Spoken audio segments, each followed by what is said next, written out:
News 46. Local coverage you can count on.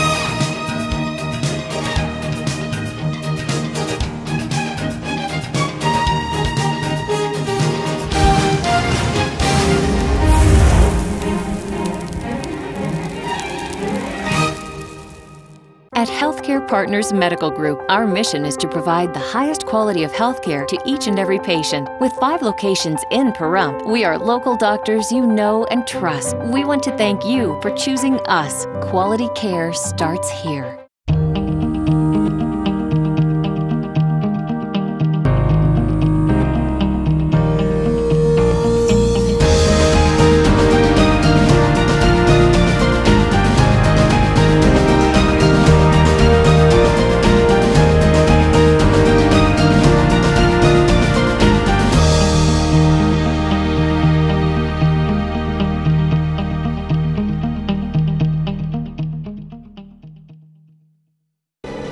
News 46 is brought to you by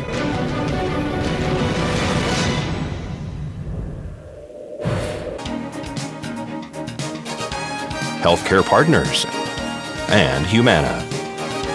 News is also brought to you by Barry Levinson and Associates, Pahrump's Bankruptcy Center. When it comes to important matters like bankruptcy, call an experienced, compassionate attorney. Call the Bankruptcy Center of Pahrump. Call 775-727-4747. News is also brought to you by the St. Therese Mission, a future venue for cultural and environmental events near Pahrump. Get involved. Visit us at sttheresemission.com or call 702-507-4172.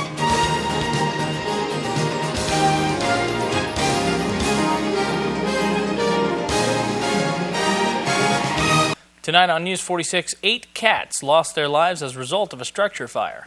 Westcare has a new media center. And Nancy Lord files for the 5th Judicial District seat. News 46 starts now. You're watching KPVM News 46 with Rick Vale and Rhonda Van Winkle. Local coverage from Deanna O'Donnell. News 46. Local coverage you can count on.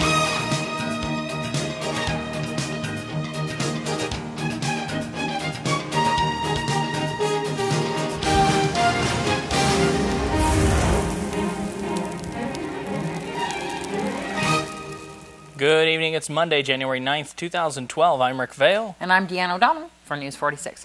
Pahrump Valley Fire and Rescue responded to a structure fire on Emma Street west of Vanovich this afternoon.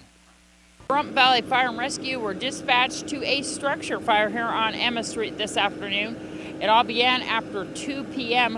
when dispatchers received a report of a bedroom on fire.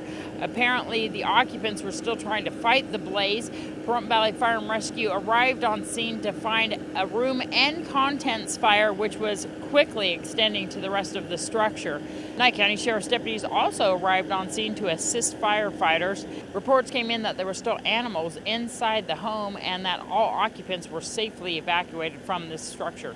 It appears that one of the occupants, a child, had actually arrived on scene just getting off the school bus to find her home on fire. Pahrump Valley Fire and Rescue quickly extinguished the blaze. The home is suffering from extreme smoke and water damage at this point, as well as that room that was completely on fire. They were able to contain it to that area of the structure. This is Deanna O'Donnell on Emma Street for News 46. And an update on that fire. According to Fire Chief Scott Lewis, 8 cats lost their lives as a result of the fire this afternoon, while 2 were saved. Pahrump Valley Fire and Rescue will be conducting the investigation. And Nevada Highway Patrol has issued a press release regarding a fatal motorcycle accident. On Thursday, January 5th at approximately 6:25 p.m., a 1997 Harley-Davidson motorcycle driven by 62-year-old Michael Wolfgang Golden of Las Vegas was traveling north on US 95 in the left travel lane. As the motorcycle approached another vehicle also in the left travel lane, it drifted onto the dirt and rock-covered center median where Michael Golden lost control and the motorcycle overturned. Michael Golden was transported to University Medical Center where he succumbed to the injuries he sustained in the crash. The second vehicle had its driver door window shattered from rock debris which was thrown onto the highway by the Harley-Davidson motorcycle. The 21-year-old female driver of that vehicle, also from Las Vegas, was not injured. And the Clark County Fire Department responded to a fire at McDonald's located at 3999 South Las Vegas Boulevard near Four Seasons Drive at approximately 9:42 this morning. Smoke was showing from the roof of the restaurant, and the occupants of the restaurants were evacuated upon arrival. The second alarm was called on this fire because of the restaurant's location in a commercial strip mall and the possible need for more units. More than 30 Clark County fire personnel responded. Firefighters kept the blaze confined to the McDonald's, and they remain on scene checking for hot spots. Most of the fire damage occurred in the roof area and did not spread inside the restaurant. The cause of this fire is under investigation, and the damage estimates about $200,000.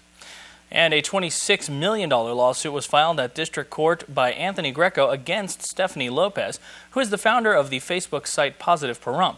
He states that there were statements made on the website accusing Greco of being a murderer. Lopez has stated that no such statements have been made. And Southern Nevada residents may notice increased military aircraft activity as the Air Force conducts its Red Flag exercises, January 23rd through February 3rd.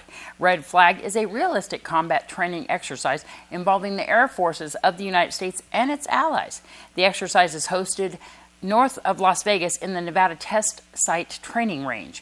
The range and the U.S. Air Force's premier military training area with more than 12,000 square miles of airspace and 2.9 million acres of land. It features 1,900 possible targets, realistic threat systems, and an opposing enemy force that cannot be replicated anywhere else in the world. Throughout the Red Flag exercise, more than 90 aircraft are scheduled to depart Nellis twice a day around noon and again at 6 p.m. Aircraft may remain in the air for up to 4 hours. And folks, coming up, Nancy Lord is running for judge. And KPVM will be airing a new show. Well, all this and more right after the break, so please keep it here.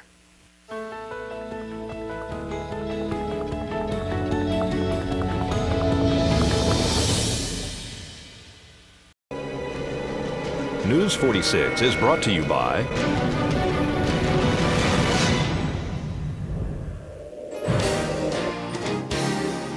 Southwest Medical Associates. Their healthcare center is now open in your neighborhood. Southwest Medical Associates. Now that's powerful medicine.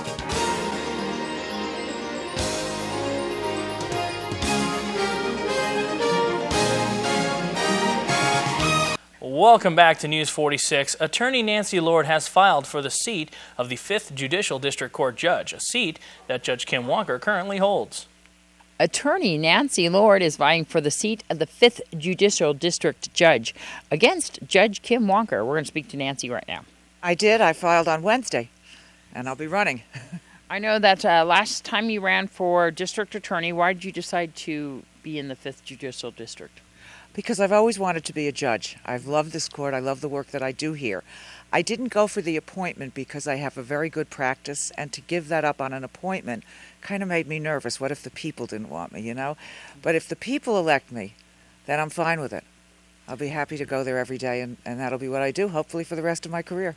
I know that you're an active attorney here in town, and so you will be giving up your practice completely if you actually win this race. Yes, you have to give your practice up completely. I've already arranged for my intellectual property work to go to a big firm in Washington, and the other ones I'll just find homes for as they're appropriate.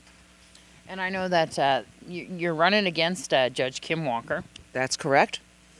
Do you see any reason why you would think that she's not appropriate in that position right now, or you just want to run and see what the public decides?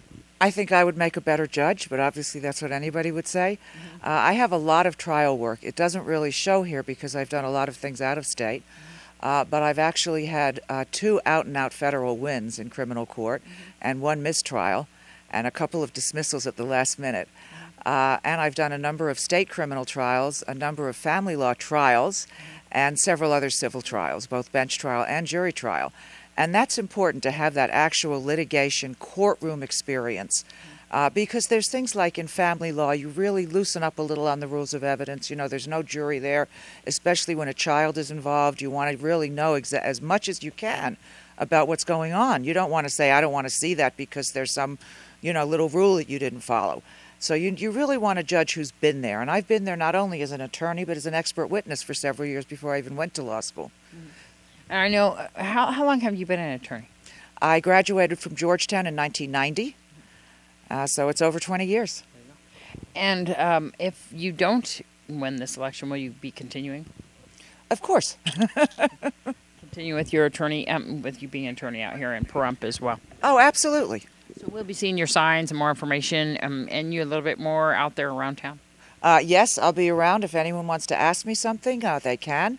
I just hope that I'd like to just say something for all the people that have called me and really needed my help but wanted like a consult or contingency or something that I just couldn't do. And please don't hold that against me. I don't take something on unless I can do it and do a bang-up job.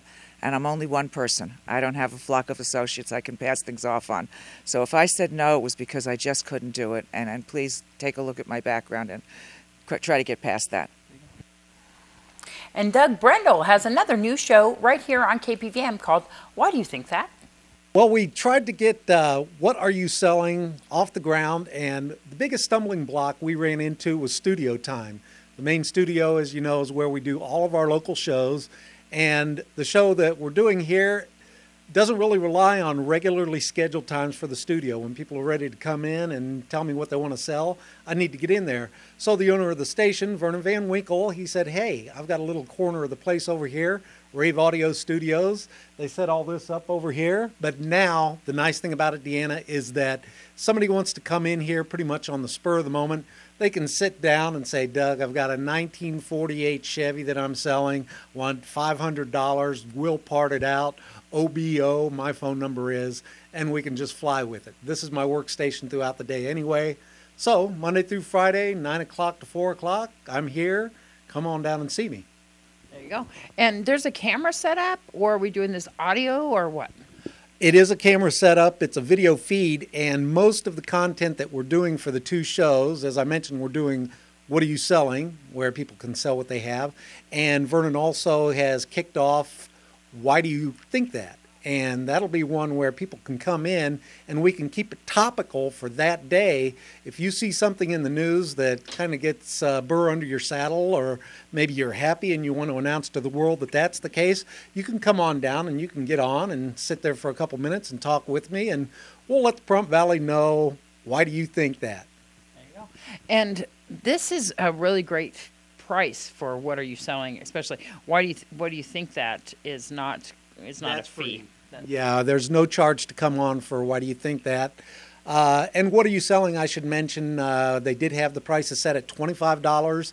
We have since reduced those to $20, and that includes any photographs you want to bring of the items that you're selling and the description. That's all. We're keeping it nice and simple. How many times does that run?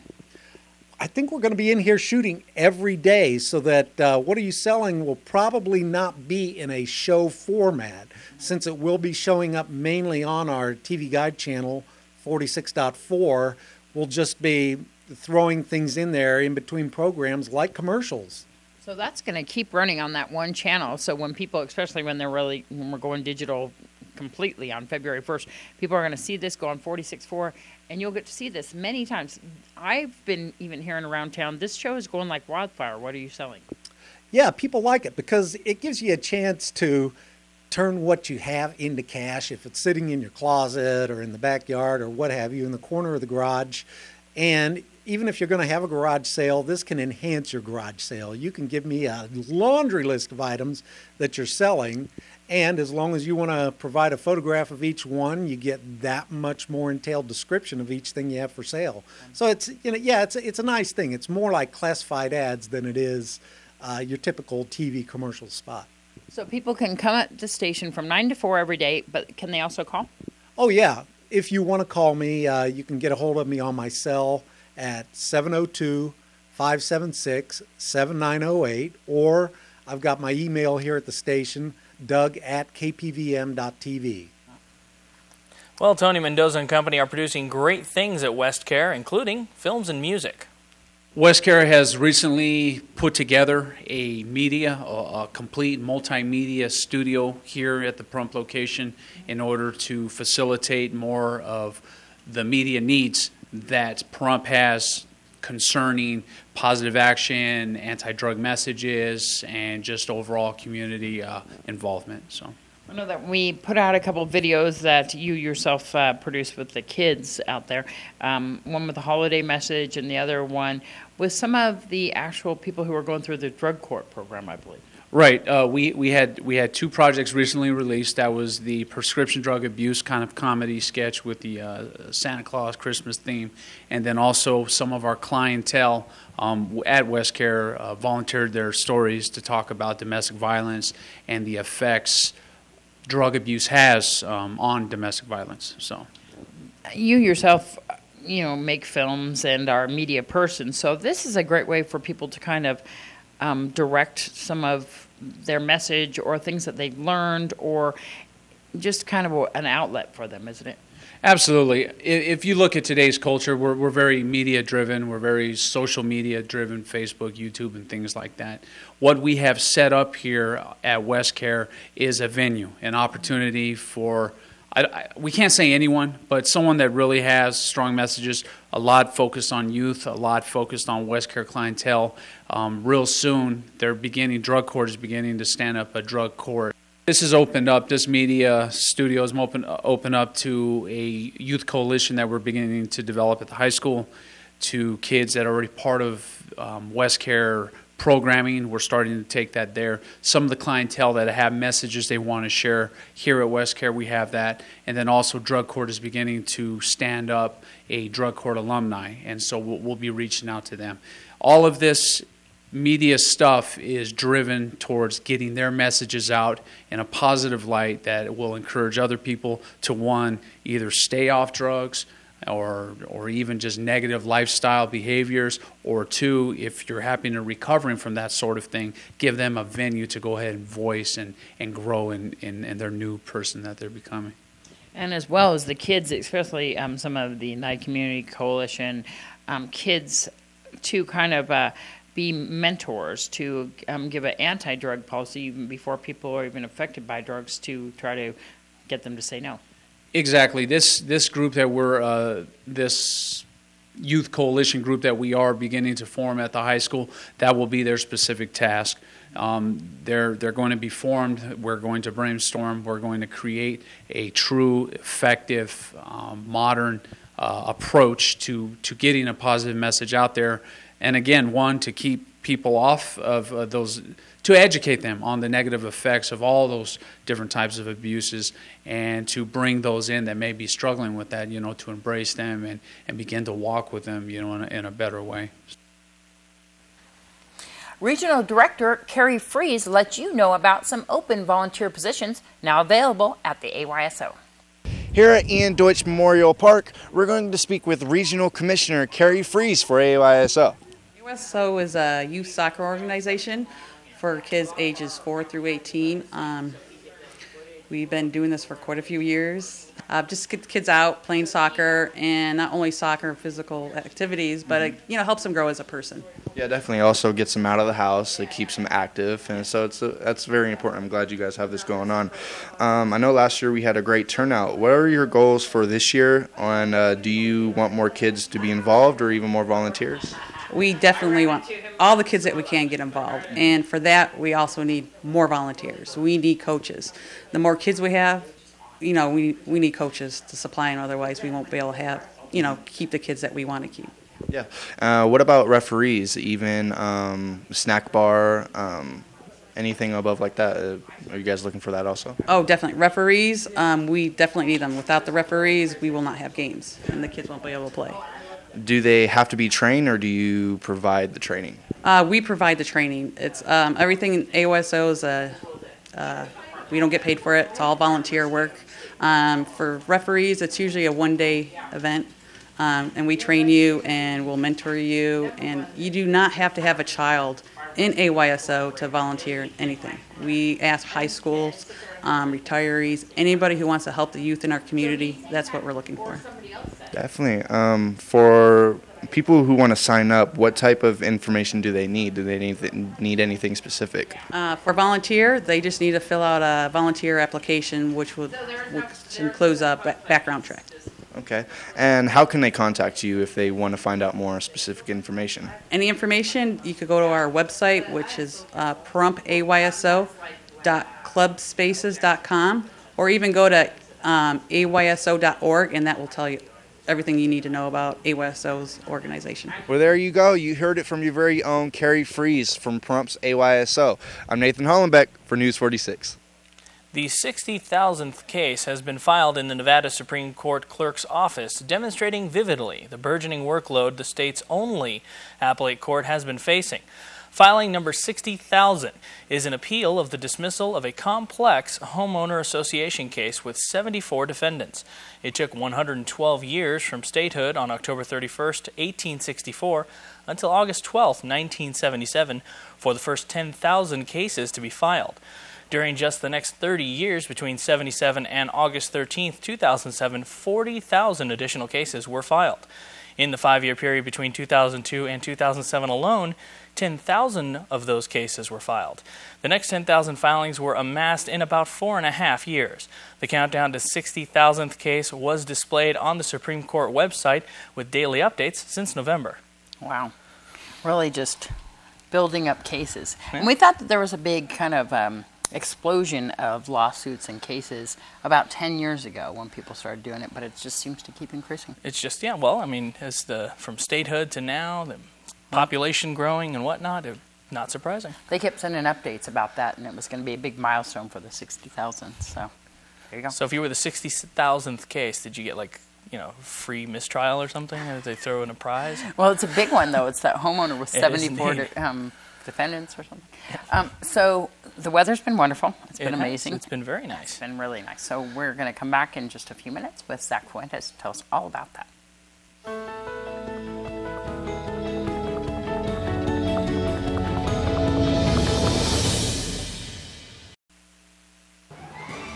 News 46 Weather is brought to you by Healthcare Partners Medical Group, with 5 locations in Pahrump, local doctors and professional staff providing total care from infancy to seniors. News 46 Weather is also brought to you by your local dairy farmers. Dairy products are very important in maintaining a healthy body. For more information, you can visit their website at nevadadairycouncil.org. News 46 Weather is also brought to you by Humana.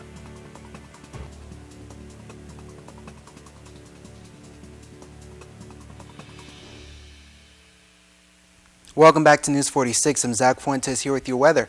Today it was sunny skies. It was pretty nice out there. Our high was at 64 degrees, so it's a little lower than what we were used to last week. The winds were coming out of the east-southeast at 3 miles per hour, and our gusts were at up to 14 miles per hour, so it was kind of gusting a little bit. Pressure's at 30.32, and our UV is staying the same at 3 moderate. Humidity was at 25%, and our sunrise was at 6:56 a.m. Today's record was 72 degrees back in 1945. Tonight, it looks like we're going to have clear skies. The low is going to be 29 degrees. The winds are going to come out of the northeast at 2 miles per hour. And our gusts are only going to be at up to 3 miles per hour, so it's a big difference for us. Humidity is going to go quite a bit up, though, at 50%. And our sunset was at 4:47 p.m. Tonight's record is 11 degrees back in 1937. And a couple years ago, back in 2007, actually, this was brought to my attention by our very own Doug Brendel, was the day when we almost met that record. It was about 13 degrees for our overnight low. And the power went out for a very long time. I don't know if some of you remember that, but that was actually today, about 5 years ago. So going into tomorrow, we're going to have sunny skies once again. The high is going to be 64 degrees and the low is going to be 30 degrees, so going up there a little bit for us. The winds are going to come out of the south at 3 miles per hour. Gusts are only going to be at up to 6 miles per hour. UV index is going to stay the same though, and our sunrise is going to be at 6:55 a.m. Tomorrow's humidity is going to be 30%.